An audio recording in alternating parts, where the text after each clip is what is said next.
आप सबको जय मसीह की। मैं आज अपनी गवाही शेयर करना चाहता हूँ। मेरा नाम प्रकाश माल है। मेरे पिताजी का नाम श्री भीमजी माल है। मैं ग्राम बेरूपाड़ा का निवासी हूँ। तहसील थांदा, जिला झाबुआ, मध्य प्रदेश से ताल्लुक़ रखता हूँ। तो आज मैं अपनी गवाही आपको बताना चाहता हूँ। वैसे सबके जीवन में गवाही होती है, लेकिन मैं अपनी छोटी सी गवाही आपके सामने शेयर कर रहा हूँ। तो मैं एक हिंदू परिवार से ताल्लुक़ रखता हूँ। मेरा पूरा परिवार पहले प्रभु यीशु मसीह को जानता नहीं था। मेरे माता पिता ने मुझे पढ़ाई के लिए एक चर्च हॉस्टल में मेरा एडमिशन करवाया। उस चर्च हॉस्टल में रहकर सरकारी स्कूल में मेरी पढ़ाई हुई और मैंने वहाँ प्रभु यीशु मसीह के बारे में जाना। मैंने पहली से लेकर 12वीं क्लास तक वहीं पर पढ़ाई करी और बाइबल को कई बार मैंने पढ़ा, लेकिन फिर भी प्रभु यीशु मसीह को अच्छी तरह से नहीं जान पाया। एक बार हमारे हॉस्टल में दो पास्टर लोग आए थे, जिन्होंने सबके लिए प्रार्थना की। उसमें मैं भी शामिल था। मुझे ज़ोरों से बुखार चढ़ा हुआ था, बुखार से पीड़ित था, लेकिन जब प्रार्थना हुई तो मेरा बुखार गायब हो गया। पर समय बीतता गया। उस समय में मुझे नहीं मालूम मैं कौन सी क्लास में था। इसके बाद जैसे तैसे करके 11वीं और 12वीं तक मैं पहुंचा और इसके बाद मैं अपने घर आ गया। घर आने पर फिर से अपने माता पिता के साथ, जो मेरे माता पिता जिस देवता की उपासना आराधना करते हैं, जो रीति रिवाज, जो पूर्तियाँ हमारे समाज में, उसके आधार पर हम मूर्ति पूजा करते थे। फिर से मैं उनके साथ ही वही करने लग गया और बाइबल को मैंने छोड़ दिया। तो प्यारे भाइयों बहनों, मैं आपसे कहना मांगता हूँ कि प्रभु का वचन कहता है कि मैंने तुम्हें माँ के पेट से ही तुम्हें चुन लिया है, ऐसा लिखा हुआ है बाइबल के अंदर। तो मेरे जीवन में प्रभु की योजना क्या थी मुझे नहीं पता। मैं इसके बाद कॉलेज की तैयारी के लिए मैं एक परीक्षा देने हमारे जिला झाबुआ के अंदर गया। वहाँ मैंने मुझे पेपर देना था। पेपर देने से पहले एक आदमी मेरे पास आया। उसने बोला कि मेरे पास पैसे ख़त्म हो गए, मेरे पास यात्रा करने के लिए किराए तक का टिकट नहीं है। तो मैंने तरस खा के उसको पैसे दे दिए। तो उसने मुझे कहा कि तुम्हारे भाग्य में ईश्वर की सेवा करना लिखा हुआ। मैंने उस समय कुछ ज़्यादा ध्यान नहीं दिया और परीक्षा देकर वापस घर आ गया। और समय बीतने पर हमारे घर में मेरी माँ बीमार पड़ गई और बीमारी यहाँ तक कि चरम सीमा पर पहुँच गई। डॉक्टरों से इलाज करवाया, बहुत सारे पैसे खर्च किए गए, इधर उधर दौड़े, लेकिन डॉक्टरी दवाओं से कुछ भी असर नहीं हुआ। फिर तांत्रिकों के पास लिया गया और जो जादू टोना करते हैं, हमारी भाषा में भोपा बड़वाओं के पास भी ले गया। लेकिन मेरी माँ की तबीयत और भी बिगड़ती गई और दुष्ट आत्माओं से ग्रसित होने की वजह से बहुत सारे ऐसे दौरे पड़ते थे कि मेरे से देखा नहीं जाता था। उसी समय एक पास्टर हमारे गांव के पास में आता था। तो मैं जाके उस भाई से मिला और बोला, मैंने भाई, मैं भी प्रभु यीशु मसीह को जानता हूँ, लेकिन आप मेरे घर आइए, प्रार्थना कीजिए मेरी माँ के लिए जो बीमार है।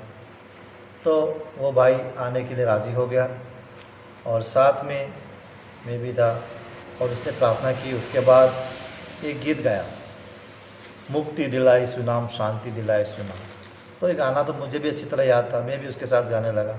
और जैसे ही गाना गाया तो उस गाने के अंदर मेरी माँ के अंदर हलचल होने लगी। दुष्ट आत्माएं चीखने चिल्लाने लगी। कहने का मतलब वो अंदर से चीखने चिल्लाने लगी और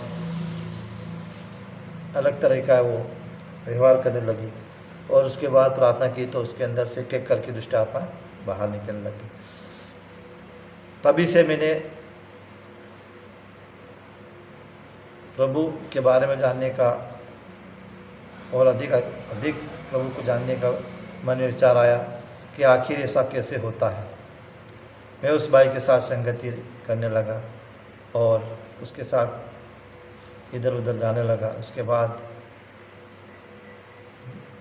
मेरे दिल में ये बात घर कर गई कि मुझे भी प्रभु की सेवा करनी है। जब मेरी माँ पूर्ण रूप से अच्छी हो गई, उसके बाद मैंने एक शालो मिशन करके एक मिशन है, उसमें जाके 1 महीने का ट्रेनिंग लिया और उसके बाद और भी प्यास जगी। मैं बाइबल पढ़ने लगा और प्यास जगी। मैंने उस संस्था के साथ काम तो नहीं किया, लेकिन एक न ट्रेनिंग करके घर आ गया और प्रभु को पाने की चाहत मेरे अंदर घर कर गई थी। तो मैं बाइबल पढ़ता और प्रभु से प्रार्थना करता। फिर मैंने उपवास रखने का फैसला किया। तो पहले उपवास रखने में बहुत दिक्कत होती थी। पहले 1 दिन का रखा, उसके बाद 2-3 दिन का रखने लगा और रेडियो प्रोग्राम सुनने लगा। मैंने रेडियो प्रोग्राम में ऐसे कम से कम जितने भी रेडियो प्रोग्राम चैनल थे उन सबको मैंने सुना और सबसे पत्र व्यवहार किया और मेरे पास कम से कम 14 सर्टिफिकेट भी है। मैंने पत्राचार द्वारा बाइबल पाठ्यक्रम किया, यानी कि मेरे अंदर एक प्यास थी। तो मैंने उनके द्वारा बाइबल अध्ययन किया और प्रभु के बारे में जाना। लेकिन मैं जिनके द्वारा विश्वास में आया, विशेष करके उनका नाम है अजीत होरो, जिनका प्रोग्राम टीवी पे आता था। उन्होंने प्रचार किया और लास्ट में प्रार्थना की तो उन्होंने कहा कि पानी का गिलास या तेल ला के रेडियो के पास रख दो, प्रभु की सामर्थ्य उतरेगी। तो मैंने पानी का गिलास ले जाकर रेडियो के पास रख दिया। जब प्रार्थना की गई पानी के लिए रेडियो के द्वारा, तो फिर बाद में वो पानी जो था वो मीठा बन गया था, शहद के समान। और उस पानी के द्वारा मुझे आशीष मिली होगी। मैंने उसका छिड़काव किया, जो किया। इसके बाद और प्यास बढ़ गई, मेरे अंदर भूख पैदा हो गई। मैंने 6 महीने का उपवास रखा और प्रभु से प्रार्थना करता, रात भर जगता था। 12-1 बजे तक तो जगता ही था। मैं प्रार्थना ही करता था, प्रभु तू है तो मुझे दर्शन दे, मेरे जीवन में काम कर, है ना। और उस समय इतना भी नॉलेज नहीं था कि प्रभु की भक्ति भी करना है और पाप से परे रहना। हो सकता था उस बीच में से गलतियाँ भी होती रहती थी, यानी कि पूरी तरह से परिपक्व में नहीं हुआ। उसके बाद 6 महीने बाद जब मैं प्रार्थना कर रहा था तो मेरे घर के अंदर मेरी पत्नी के साथ हम प्रार्थना कर रहे थे। तो उस समय मेरे घर के कमरे में एकदम उजाला हो गया, लाइट हो गई। मैंने महसूस किया कि मेरे कमरे में रोशनी हो गई। मेरा सारा शरीर पसीने पसीने हो गया और अंग जैसे चिपकने लग गए। मैं ऐसा कुछ महसूस किया कि मुझे बिजली की करंट लगा हो, मतलब ना जाने कैसा एक अलग ही अनुभव हुआ। और उसी समय मुझे ध्यान आया, हाँ, और मैंने अपने पापों से माफ़ी मांगी परमेश्वर से। प्रभु मुझे पापों को क्षमा कर दे, मेरे सब जितने भी अपराध मैंने किए मेरे जीवन के अंदर उनको क्षमा कर दे। तो परमेश्वर ने मेरी प्रार्थना सुनी और मुझे वहीं से उद्धार प्राप्त हुआ। और मैंने लास्ट में मेरे बच्चे के लिए प्रार्थना की जिसके पैर में गुमड़ा था, और वो गुमड़ा तुरंत ही जाता रहा और वहीं से बस मेरी सेवकाई चालू हो गई। फिर मैं आसपास गांव में जाता, जिनके लिए प्रार्थना करता, बुखार से पीड़ित या कुछ भी बीमारी से पीड़ित, वो तुरंत चंगे होने लगे। एक वाकया मैं आपको बताता हूँ कि हमारे गांव के पड़ोस में एक भैंस जो ब्याही, इसके बाद उसका शरीर बाहर निकल रहा था। तो उन लोगों ने डॉक्टरी इलाज करवाया, 2-3 रोज़ डॉक्टर इलाज करवाया, लेकिन डॉक्टर से कुछ फर्क नहीं पड़ा। जब मैंने जाकर उस भैंस के लिए प्रार्थना की तो उसका शरीर अच्छा हो गया। इसके बाद उसका दूध जो है वो पेशाब के रास्ते बाहर निकल रहा। फिर उन्होंने आके बोला मेरे को कि चलो प्रार्थना करो। फिर प्रार्थना की तो उसका दूध नथनों में आ गया और वहीं से जो दूध कम दे रही थी वो दूध भी बढ़ गया। 3 से 4 लीटर दूध वो बेच देने लगी। फिर वहाँ से और इधर उधर में घूमता और लोगों के लिए प्रार्थना करता तो लोग चंगे होने लगे। ये करीबन 2002 की बात है। इसके बाद मैंने छोटी सी आराधना कलीसिया चालू की, थोड़े लोगों से 10-12 लोग आने लगे। इसके बाद संख्या बढ़ती गई 60-70, उसके बाद 100 लोग, 100-150 लोग भी आने लगे। छोटा सा रूम था, लेकिन 2-2 रूम में हम उनको बिठाते थे और प्रार्थनाएं करते थे। तो ये सिलसिला चलता रहा। मेरी सेवकाई बिल्कुल अच्छी चल रही थी। परमेश्वर मुझे बढ़ाता जाता था और मैं प्रभु में बढ़ रहा था। तो इसके बाद करीबन 18 या 19 के लगभग मैं आपको बताना चाहता हूँ। इससे पहले की स्टोरी बताना चाहता हूँ। 2005 के अंदर मैं एक मिशन यानी एक संस्था के साथ में ज्वाइनिंग हुआ, और जैसे संस्था के साथ ज्वाइनिंग हुआ, वहाँ से मेरे मंडली में आचर्यक्रम होना थोड़े कम हो गई, क्योंकि संस्था का रूल था, जो सिखाते थे वही करना पड़ता था। इसके बाद 2018 के अंदर उस संस्था के एक पास्टर मेरे पास आए और उन्होंने क्या मालूम किसकी ओर से कैसे क्या बोल दिया कि तुम्हारी कलीसिया जो है ख़त्म हो जाएगी। तो वास्तव में जो मेरे कलीसिया के लोग जो मेरे पास आते थे प्रार्थना के लिए, वो अन्य कलीसिया में जाने लगे, और इसके बाद लॉकडाउन लग गया। इसके बाद एकदम कलीसिया उसके तादार बैग टूटी गई। इसके बाद घर परिवार में लड़ाई झगड़ा हो गया, और घर परिवार माता पिता से भी अलग हो गए। और मेरा एक एक्सीडेंट हुआ था, और एक्सीडेंट के अंदर जब मैं फरियादी था तो फरियादी से मुजरिम करार दिया गया, और मुझे दो जगह तारीख करनी पड़ती थी, झाबुआ और थानला। वो केस कम से कम 6 साल चला, और वो 2024 के अंदर आके ख़त्म हुआ। तो मैं ये कहना चाहता हूँ कि अगर आप सेवकाई में जाते हो पास्टर होके, तो अपने मुख को संभालिएगा, अपने मुंह को संभालें। आशीर्वाद दीजिए, शराब कभी भी मत दीजिए। मेरे जीवन में ऐसा हुआ। मैं उस संस्था का कहने का मतलब एरिया लीडर था। उस एरिया के जितने वर्कर थे वो मेरे अंडर में थे। तो मुझे उस संस्था से मोटरसाइकिल मिलने वाली थी, वो मोटरसाइकिल मुझे नहीं मिली, वो दूसरे को दी गई।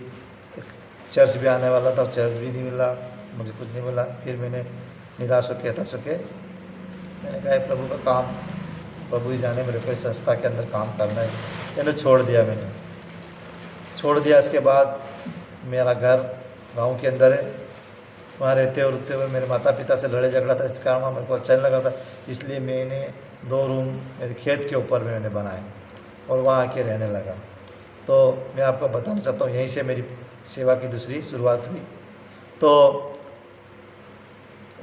दो रूम बन चुके। इसके बाद फिर से मैं मोबाइल के ऊपर मसीह प्रोग्राम को देखने लगा। उस दिन में संसार के 10 सामर्थशाली पास्टर ये प्रोग्राम देख रहा था, पास्टरों के बारे में देख रहा था। तभी थोड़ी देर बाद मेरा बड़ा पोता आया और बोला कि दादा, मेरा छोटा भाई है, वो कहीं दिख नहीं रहा है, आप ढूंढो उसको। वो खुद उसको पानी की होद में गिरा के आ गया था। तो फिर मैंने इधर उधर देखा तो कुछ नहीं मिला। फिर मैंने पानी के अंदर देखा तो बच्चा पानी के अंदर पड़ा हुआ था। फिर मैंने जाके उसको निकाला। उसके लिए मैंने परमेश्वर से प्रार्थना की, बाइबल पास में पढ़ी थी, तो उसमें से बाइबल से वचन निकाला। तो बाइबल के अंदर हन्ना के विषय में लिखा था कि हन्ना ने रो के प्रार्थना की।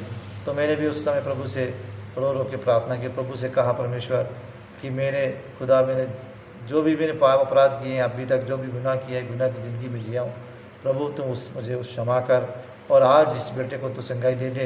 ये चंगा हो जाएगा तो मैं आपकी सेवकाई फिर से स्टार्ट करूँगा। तो मैं आपको बताना चाहता हूँ कि उसी समय प्रार्थना की गई, तो प्रभु ने प्रार्थना को सुना। मैंने प्रार्थना की और उसके बाद उसको होश नहीं आया। फिर मैंने क्या करा कि उसके मुंह में अपना मुंह डालकर उसे फूंक मारी, और फूंक मारने के बाद उसकी जो थी वो क्रिया चालू हो गई, उसका पानी बाहर निकला, और उसके बाद उसको होश आ गया। आधा 1 घंटे के बाद उसको बराबर होश आ गया, बात करने लगा। फिर मैंने प्रभु से प्रार्थना की। मैं डॉक्टर के पास गया। डॉक्टर ने बोला कि आप कहीं पानी तो फेफड़ों में घुस गया होगा, तो बड़े डॉक्टर को दिखाओ। तो मैंने प्रार्थना की, प्रभु इस बच्चे की हालत नॉर्मल निकलने पाए। प्रभु तू चंगा करने वाला है, परमेश्वर तू डॉक्टर है, इस बेटे को चंगा ही तू पूर्ण रूप से दे दे। तो फिर डॉक्टर के पास गए तो वहाँ कुछ भी नहीं निकला। तो फिर वहाँ से मैंने प्रण लिया कि प्रभु आज से मैं ये पापमय ज़िंदगी छोड़कर प्रभु तेरे पीछे चलूँगा और तेरे सुसमाचार को मैं फिर से जन जन तक पहुँचाऊँगा। तो मेरे भाइयों बहनों मैं आपको बताना चाहता हूँ, वहीं से मैं फिर से मेरे पोतों के नाम से आज़ाद सालोम दो मेरे पोते हैं, उनके नाम से इस मंडली का मैंने इस मंडली का मतलब शुरुआत किया। और 2 रूम से 4 रूम का भवन बनाया, 4 रूम से अभी पीछे और बन गए हैं 3 रूम, वो यानी कि करीबन 200-300 लोग बैठ सके इतना बड़ा हाल परमेश्वर ने मुझे दिया है। मैं परमेश्वर का शुक्रिया अदा करता हूँ। तो मैं बीते काल में परमेश्वर ने मुझे कई बार इस्तेमाल किया मेरे द्वारा। मैं पिछली गवाही बता रहा हूँ कि कई 3 करीबन मुर्दे जिंदा हुए, कई लकवा के मारे और कई लोगों सांपों को काट खा के, मतलब सब प्रकार की बीमारियों से परमेश्वर जिनके अंधों को आंखें दी, लंगड़ों को चलाया। मेरी प्रार्थनाओं द्वारा परमेश्वर मुझे इस्तेमाल किया। तो परमेश्वर ने पहले भी मुझे दर्शन देकर कहा था कि मेरी उपस्थिति में चल सी। तो मैं हकीकत कह रहा हूँ कि जैसे मैंने परमेश्वर प्रार्थना की तो परमेश्वर ने मुझे स्वर्ग का दर्शन भी दिखाया था। परमेश्वर मुझे स्वर्ग में ले गए और वहाँ क्या देखता हूँ कि दरबार लगा हुआ और प्रभु यीशु मुझे श्वेत कपड़ों पहने हुए उस दरबार के अंदर अगुवाई कर रहे थे। फिर परमेश्वर ने मेरे को आवाज़ दी थी। ये पिछली गवाही है। लेकिन नई गवाही है कि मेरा पोता जो सालम था, जो मर कर जिंदा हुआ, वहाँ से मैंने दूसरे स्टेप में सेवकाई चालू की और मैं इस मंडली के लिए लगातार प्रार्थना कर रहा हूँ आगे बढ़ने के लिए। और इसके लिए मैंने आप पास्टर लोगों से भी सहायता मांगी प्रार्थना के लिए। तो सबसे पहले मैं बिशप विजयमाल वेल जी का धन्यवाद करता हूँ, जिन्होंने मेरे लिए प्रार्थना की और मुझे मार्गदर्शन वो देते रहे। मैं उनसे व्यक्तिगत रूप में मिल भी चुका हूँ। और इसके बाद मेरे घर पास्टर आकाश जो जीसस हीलिंग मिनिस्ट्री से ताल्लुक़ रखते हैं, वो आए। उन्होंने भी मुझे दाढ़ बंधाया और सेवकाई में आगे पढ़ने की प्रेरणा दी। और पास्टर राजवीर का भी धन्यवाद करता हूँ, जो कि जीसस हीलिंग मिनिस्ट्री के संस्थापक है, जिनकी सेवकाई अम्बाला और झाबुआ के अंदर चलती है। उनसे मैं व्यक्तिगत रूप से मिला हूँ। उनको भी बोला था कि आप आज़ाद मंडली के अंदर आइए, लेकिन कभी आए नहीं। और उन्होंने मुझे घुटनों का जीवन व्यतीत करने के लिए बोला, यानी कि घुटनों पे आकर परमेश्वर से प्रार्थना करनी है। मैं उनका भी आभार व्यक्त करता हूँ कि उन्होंने मुझे सही मार्गदर्शन दिया। और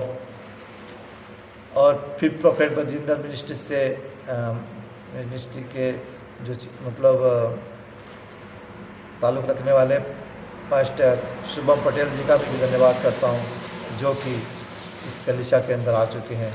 पास्टर शुभम पटेल जी जो प्रोफेट बजिंदर के आत्मिक सन है, वो भी इधर मीटिंग ले चुके हैं। और मैं पास्टर इसके बाद प्रोफेट पलवीर सिंह का भी धन्यवाद करता हूँ, जो वो भी मेरे इस कलीसिया के अंदर आ चुके हैं। और उनके द्वारा परमेश्वर ने यहाँ बड़े बड़े चिन्ह चमत्कार किए। लंगड़े चले, अंधे देखे, बहरे सुनने चालू हो गए। तो मैं इन लोगों के पीछे क्यों पड़ा हूँ कि मुझे फिर से वो अभिषेक को सामर्थ्य मिले, उन पास्टरों के द्वारा मुझे मतलब मार्गदर्शन और प्रभु का सामर्थ्य मिले। इसके लिए मैं इनसे व्यक्तिगत ताल्लुकात रखता हूँ। मेरे कई पास्टर जो पहचान के हैं, बम्बई साइड के पास्टर रॉबिन अल्मेड़ा, उनसे भी मेरे अच्छे ताल्लुकात है। अपोस्टल विस्टन जोसेफ के साथ भी मेरे अच्छे ताल्लुकात है। उनसे व्यक्तिगत मैं फ़ोन पे बात करता हूँ, वो भी इस कलीसिया में आने के लिए तैयार है। इसके अलावा हरजीत सिंह सिद्धू, उनसे भी मेरी बातचीत होती है। रमन हंस मिनिस्ट्री, यानी बहुत सारे प्रभु के दास हैं जिनसे मेरी व्यक्तिगत बातचीत होती रहती है। तो कहने का मतलब ये है कि ये सही नहीं मिल रहे। मैं प्रभु की खोज में कम से कम रात को जगता हूँ, 2 घंटे 3 घंटे प्रार्थनाएं करता हूँ। मैंने 2024 के अंदर 3 दिन का उपवास रखा और उपवास के दौरान मेरे साथ ऐसा भी हुआ कि मेरे शरीर के अंदर पथरी हो गई। पानी कम पिया था, क्योंकि मैं 24 घंटे में एक बार ही पानी पीता था, तो मेरे शरीर में अंदर पथरी आ गई। और वो पथरी बनकर 24 के अंदर बहुत सारी दिक्कत परेशानी दे रही थी। तो मैंने बहुत सारी प्रार्थनाएं की और गोलियां ली, टेबलेट ली, कुछ भी फर्क नहीं पड़ा। लेकिन एक दिन मैंने सोचा मैं या तो प्रभु को छोड़ दूंगा या लास्ट प्रार्थना करूंगा। तो मैं 8 बजे से प्रार्थना में बैठा और 3 बजे तक प्रार्थना करता रहा। तो प्रभु ने मेरी प्रार्थना सुनी और वहीं से मुझे इस पथरी की बीमारी से मतलब राहत मिली। इसके लिए मैं प्रभु परमेश्वर का धन्यवाद करता हूँ। और अभी मैं भला चंगा हूँ और प्रभु की सेवकाई कर रहा हूँ। अभी करीबन अच्छे लोग संगति कर रहे हैं, 50 से ऊपर ही आ जाते हैं और या इसके मतलब आते हैं। और जैसे बड़ी मीटिंग करते हैं तो 250-300 लोग इकट्ठे हो जाते हैं। तो ये सब परमेश्वर का अनुग्रह है। तो मेरी छोटी सी गवाही से मैंने अपना परिचय दिया है कि मैं किस तरह से मैं प्रभु में आया और प्रभु ने किस तरह से मेरे जीवन में काम किया। इसलिए कोई पास्टर मुझसे खपा हो तो मैं, अगर कोई भी गलती हुई तो आप क्षमा करें। आप सबों ने मेरा मार्गदर्शन किया। और परमेश्वर का वचन कहता है क्या पौलुस का अपुल्लोस का मतलब बोने वाला कौन है, काटने वाला कौन है। हम परमेश्वर की बाड़ी के अंदर काम करते हैं। आपके पास अलग तरह का गिफ्ट हो सकता है, मेरे पास भी अलग तरह का गिफ्ट हो सकता है, यानी सबके पास भांति भांति का गिफ्ट हो सकता है। लेकिन परमेश्वर का वचन कहता है कि आत्मा एक ही और वह हर एक को अलग अलग भिन्न भिन्न वरदान देते हैं। मैं भी प्रभु का छोटा सा प्रचारक हूँ, सेवक हूँ, हाँ, लेकिन प्रभु मेरे द्वारा भी बड़े बड़े चमत्कार करता है, ऐसी बात नहीं है। वो सबका परमेश्वर है, सबका प्रभु है। हम सब प्रभु के बेटा और बेटियां हैं। आप भी अच्छे पास्टर हैं, अच्छे प्रोफिट हो, आपको प्रभु ने इस्तेमाल किया है। लेकिन मैंने बुराई करना अब छोड़ दिया। पहले मैं बुराई करता था पास्टरों की, लेकिन अब मैं बुराई नहीं करूँगा। जैसा प्रभु ने चाहा प्रभु आपको वैसा वरदान और गिफ्ट दे, क्योंकि गिरना, पास्टर का गिरना और उठना सब प्रभु के हाथ में है, इंसानों के हाथ में कुछ भी नहीं है। तो परमेश्वर आप सबको आशीष दे। मैंने अपना परिचय दिया है, मैंने अपनी गवाही बताई है और मैं आपसे विनती करता हूँ कि आप मेरी इस कलीसिया के अंदर, आज़ाद सोलम कलीसिया के अंदर आइए और प्रभु का शुभ संदेश दीजिए और इस कलीसिया की बढ़ोतरी में अपना हाथ, कलीसिया की बढ़ोतरी में अपना हाथ दीजिए, बढ़ाइए। इस कलीसिया को आप सबों की ज़रूरत है ना। परमेश्वर आप सबको आशीष दे। आमीन। जय मसीह की, जय मसीह।